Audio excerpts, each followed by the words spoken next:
நீ என்னிடம் சொன்னதை நான் மறந்து விடுவேன் என்று நினைத்தாயா? நீ கதறிய அந்த இரவுகளில் நான் உன் அருகில்தான் இருந்தேன். உன் கையில் கிடைக்க வேண்டிய விஷயங்களை எல்லாம் இப்பொழுது கிடைக்க செய்து உன் வாழ்விற்கு ஏராளமான நன்மைகளை நான் நடத்தி கொடுக்க வேண்டும் என்று இன்று ஒரு முடிவோடு வந்திருக்கின்றேன். உனக்கு நல்லது நடந்தே தீரும். உன் மனதின் வலிகள் அதை வெளியில் கூட சொல்ல முடியாமல் நீ உள்ளுக்குள்ளேயே வைத்து குமுறி கொண்டிருக்கின்றாய்.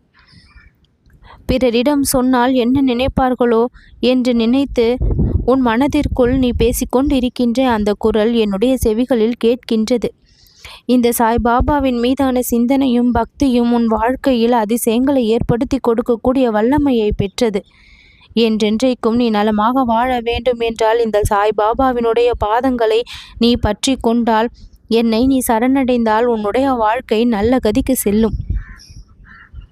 கர்மங்களின் காரணமாக நீ அனுபவித்துக் கொண்டிருக்கின்ற அத்தனை பிரச்சனைகளின் தாக்கமும் இப்பொழுது உனக்கு அதிகமாக தெரிகின்றது.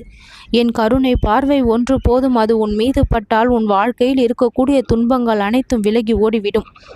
உன் மனவேதனைக்கு காரணமான விஷயங்களில் இருந்து உன்னால் வெளியே வர முடியவில்லை. வெளிவர நினைக்கும் பொழுது ஏதாவது ஒரு வடிவத்தில் வந்து மீண்டும் உன்னை நினைக்க செய்து விடுகின்றது.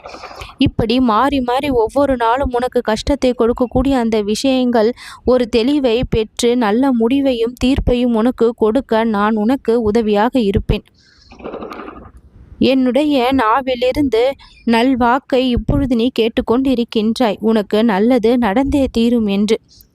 நீ பட்ட கஷ்டங்களுக்கு எல்லாம் முடிவையும், நீ சிந்திய கண்ணீருக்கு எல்லாம் ஒரு பதிலையும், உன் வாழ்விற்கு அதிர்ஷ்டத்தையும் அதிசயத்தையும் நான் நிகழ்த்தி தருபவனாக விளங்குவேன்.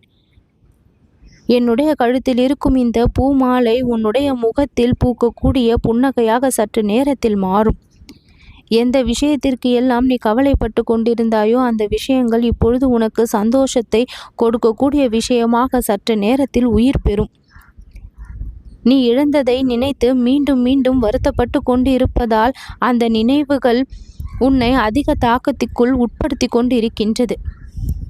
அந்த தாக்கத்திலிருந்து நீ உன்னை வெளிக்கொண்டு வர வேண்டுமானால் உன் சிந்தனை முழுவதும் தியானத்தில் இருக்க வேண்டும். இறைவனை நோக்கி தியானம் செய். உனக்கு மன அமைதி கிடைக்கும். இறைவனுடைய பெயரை சொல்லி பூஜை செய். உன் வாழ்விற்கு சாந்தம் கிடைக்கும். எந்தெந்த விஷயங்கள் எல்லாம் மாற்றம் அடைய வேண்டும் என்று துடியாய் துடித்து கொண்டிருக்கின்றாயோ அந்த விஷயத்தில் இன்னும் நீ எதிர்பார்த்த மாற்றம் வரவில்லை என்று நினைக்கும் பொழுது பரிதவித்து விடுகின்றாய். அந்த தவிப்புகள் எல்லாம் இனி அடங்கிவிடும். மனமானது நிம்மதியை காணக்கூடிய நிலை ஏற்படும். மனபாரம் குறைந்தாலே உன் வாழ்க்கை பாதி இன்பத்தை அடைந்து விட்டதற்கு சமமாகும் என்கின்ற அளவிற்கு மனதில் பாரத்தோடு வாழ்ந்து கொண்டிருக்கின்றாய். இந்த பாரத்தை முழுமையாக நீக்கி மனதை லேசாக்க என்னுடைய அருள் ஒன்று போதும்.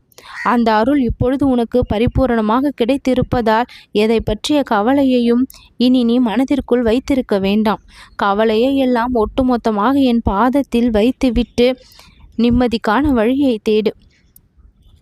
என்னை தேடினால் உனக்கு நிம்மதி கிடைக்கும். என்னை நினைத்தால் உன் வாழ்வு நலம் பெறும். உனக்கு நல்லது நடந்தே தீரும்.